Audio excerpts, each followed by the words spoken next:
Shalom, saya akan menyampaikan kebenaran firman Tuhan yang terdapat di dalam 1 Samuel 16 ayat 13 yang berbicara tentang kunci keberhasilan Daud di dalam hidupnya.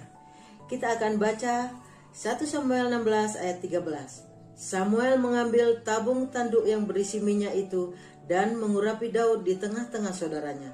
Sejak hari itu dan seterusnya berkuasalah roh Tuhan atas Daud.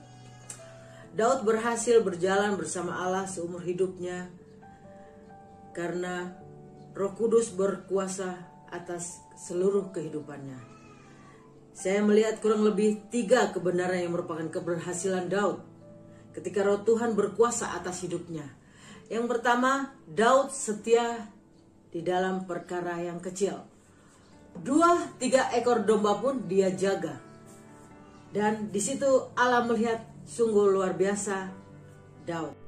Yang kedua, Daud berhasil dalam mengembangkan karakternya yang rendah hati di dalam Mazmur 131 ayat 1. Nyanyian ziarah Daud, Tuhan, aku tidak tinggi hati dan tidak memandang dengan sombong. Aku tidak mengejar hal-hal yang terlalu besar atau hal-hal yang terlalu ajaib bagiku. Yang ketiga, karena Daud telah dikuasai oleh Roh Kudus, maka akhirnya ia menjadi pribadi yang berani. Dia berani bersikap berbeda dengan orang lain. Di dalam 1 Samuel 26 ayat 9. Tetapi kata Daud kepada Abisai, jangan musnahkan dia, sebab siapakah yang dapat menjamah orang yang diurapi Tuhan dan bebas dari hukumannya. Di situ dikatakan bahwa Daud begitu berani. Dia berhasil mengalahkan Goliat dengan mudahnya. Jadi intinya, Daud berhasil di dalam hidupnya di mana dia dipakai oleh Tuhan untuk melakukan perkara-perkara yang besar. Karena dia diurapi oleh Roh Kudus, demikian juga dengan kita. Jika kita diurapi oleh Roh Kudus, maka kita juga akan berhasil melakukan perkara-perkara yang besar bagi Tuhan. Dan seumur hidup kita tetap setia melayani Tuhan, mengembangkan karakter yang rendah hati, berani bertindak untuk kebenaran, maka hidup kita akan berhasil seperti Daud.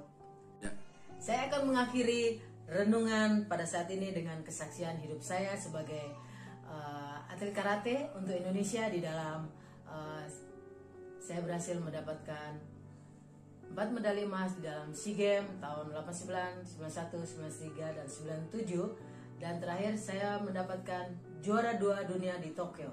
Saya akan menyaksikan sedikit ketika saya akan semifinal melawan Jerman waktu itu kejuaraan dunia di Tokyo. Teman-teman mengatakan kepada saya, Lucy, kamu berdoa. Doa orang Kristen itu sangat mujarab. Oke, saya berdoa. Dan saya berdoa menurut keyakinan saya dengan sungguh-sungguh. Puji Tuhan. Dan kami bertanding dengan keberanian yang luar biasa. Dan puji Tuhan, saya mengalahkan Jerman. Dan kemudian final melawan Jepang. Dan saya mendapatkan medali perak. Itu semua karena Roh Kudus melingkupi saya seperti Daud.